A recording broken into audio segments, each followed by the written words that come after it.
Soon after the hurricane, I took a trip, traveled through the devastated area, went down to St. Bernard Parish, and just the devastation there, and in that area, a house actually slid on its slab and relocated itself in the middle of a road. I had never seen anything like that in my life. I remember hearing over our radio system, one of the workers telling the other worker, hey, there's an alligator in a hole in the road where your house used to be. There's nothing else working. It was described as going from the Jetsons to the Flintstones in a matter of minutes, and that's kind of how it was.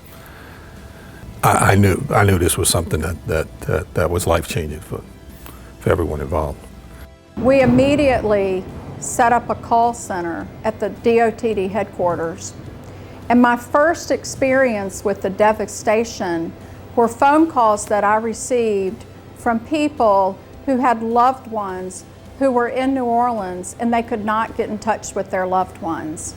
I also received a call from someone who was stranded on top of a roof. So we worked really hard to connect them to the right emergency response people that could give them aid. The Tuesday morning after the storm hit, I had my boss, Gordon Nelson, call me and asked me at that time to send the ferries that we have in New Roads down to New Orleans to help get some of the people off the banks because they couldn't get across the river.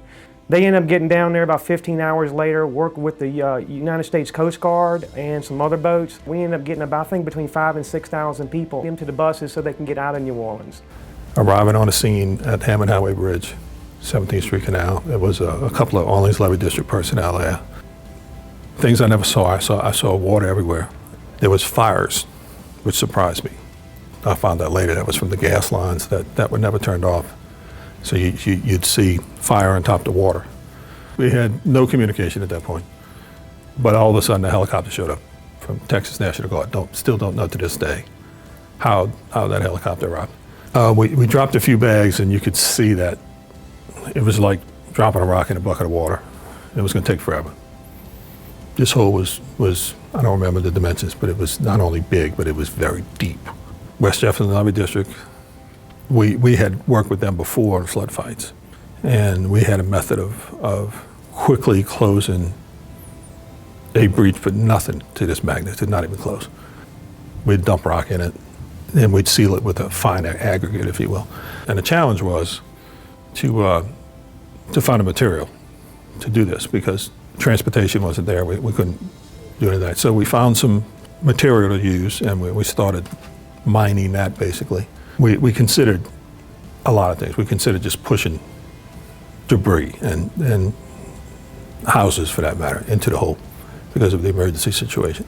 The employees across the state came to the aid of South Louisiana through physically coming down here and helping with debris removal, inspection, repair of signals, to where the district was flooded with outpour of help from other DOTD employees. District 07 is actually our Lake Charles district, came over and helped our Hammond district because they got hit pretty hard in the St. Tammany and the Washington area.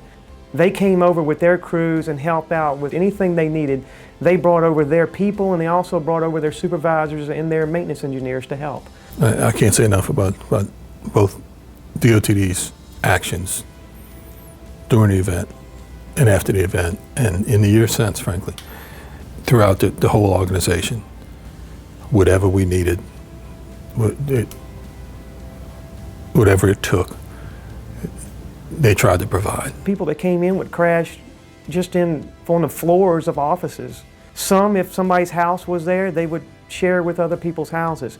Later on in the process, we had worked toward getting some temporary housing, some trailers for them and stuff like that. It's people who didn't have places to stay. We worked with our employees to provide them shelter here, right here at the district headquarters office, so that they could provide for their families, live here, and also help with the recovery of Hurricane Katrina. We should be proud of DOTD and what it did and what it still can do and what we still do today, even with not emergencies, on a day-to-day basis.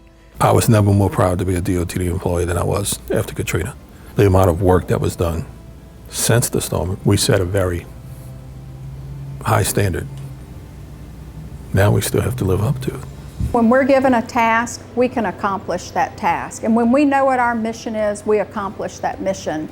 And I know that in future emergency events, whether it's ice storms, hurricanes, flooding, that we come together and we're able to provide for the citizens of this state. It is an incredible group of people, a dedicated group of people committed in making this state better.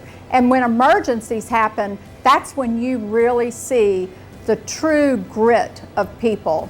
And I can tell you that the DOTD employees have that, and they have the compassion, and they will be here to help their fellow man.